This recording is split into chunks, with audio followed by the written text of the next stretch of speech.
thank you very much for this introduction. When I received the invitation to today's meeting at somewhat short notice last week, and you were considering what I could speak on, I suggested the topic of Islamic politics. I myself was an Orientalist at the University of Bayreuth in Germany before I entered politics in 2016, so this topic interests me in a special way. However, I want to approach the matter differently than you might think. I explicitly do not see the security relevance of the factor Islam in the danger that may emanate from terrorist attacks with an Islamic background. I do not want to play down such acts of murder, but I maintain that no Islamic attack would be able to seriously destabilize Europe. Islamic terrorism and the discussion about it from 9/11 until today is nothing but a big diversionary tactic. The question I want to pursue is a different one.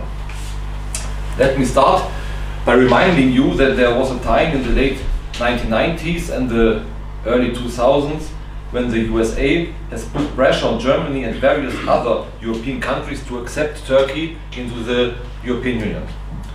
At the time, the USA had a strong interest in admitting Turkey to the European Union, whereby two motives were decisive. First, of course, it was simply a matter of admitting NATO member Turkey into the European Union in order to bring NATO and the European Union into line. But then, and I think this is a more important motive, it was about weakening the European Union.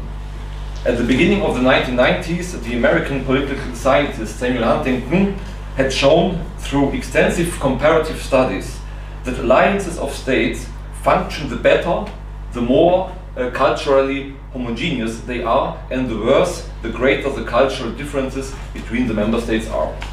It was therefore clear that the accession of Turkey with its Islamic character to the European Union would further block the already sluggish and cumbersome decision-making mechanisms. From this we can see the USA is using Islam to weaken Europe. And this applies not only to the European Union and the relationship between the member states, but also to the member states themselves, which are to be weakened by Islamic immigration and at the same time aligned with the USA.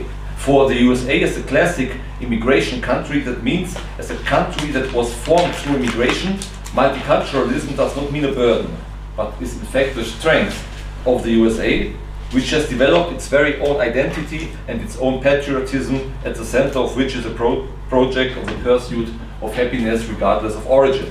The social consensus of the European nation states, on the other hand, which is based on the greatest possible cultural uniformity and common origin, is unsettled by immigration from outside the culture.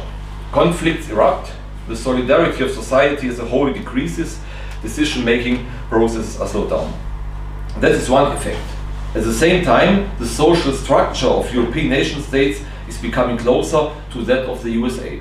By imposing the alien model of a multicultural society on the European nation states, the USA weakens these states and at the same time binds them to itself and has them where it wants them, partners who are unable to break away from this partnership.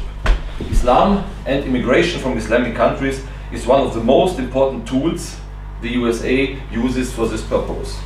This is the background against which we must interpret Islam policies of the patriotic opposition parties in Europe. In most Western European countries, parties in power are united by a left liberal and unpatriotic basic attitude. The opposition, on the other hand, is predominantly right-wing patriotic. For the moment, this is true at least for Germany, Austria, Spain, France and Holland. The right-wing patriotic opposition claims to be critical of Islam in the broadest sense.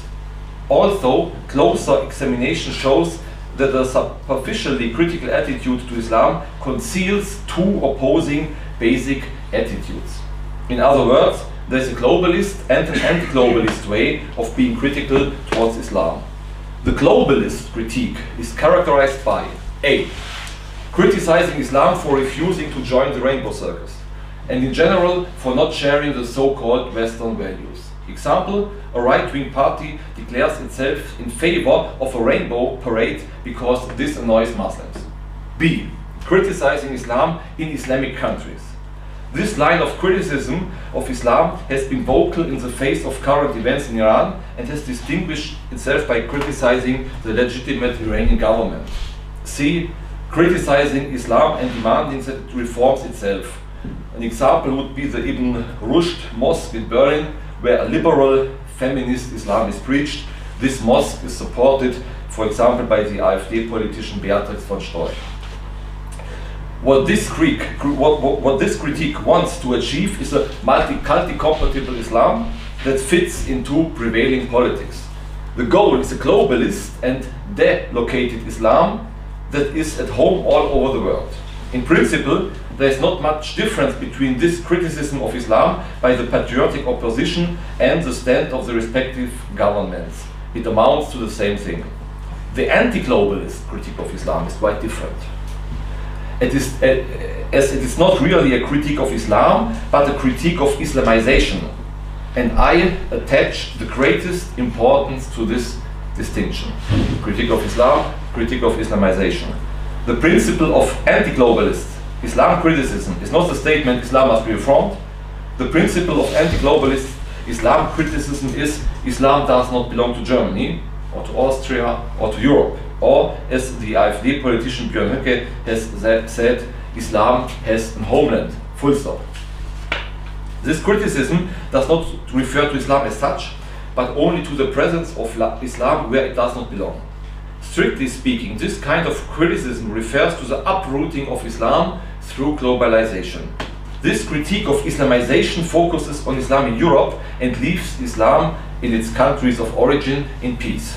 This particularist critique of Islamization is compatible with a multipolar world order, whereas the universalist critique of Islam presupposes a unipolar world order with a world policeman who enforces universal values.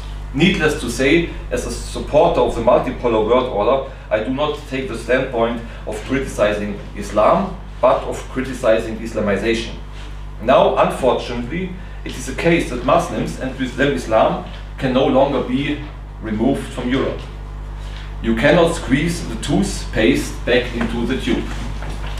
If we base our policy on the idea of an Islam-free Europe, then in the end we will not have an Islam-free Europe, but we will simply keep the Muslims out of the patriotic opposition. This is a weakness in criticizing Islamization. To succeed, we must dare to develop a different Islam policy, which applies our basic attitudes to our present situation. In short, I propose to make a virtue of necessity and use the presence of Muslims in Europe to emancipate Europe from the US. Breaking away from the USA is by far the most important task of European politics in the first half of the 21st century. Or, as Patrick Poppel uses to say, we have to leave the American sector.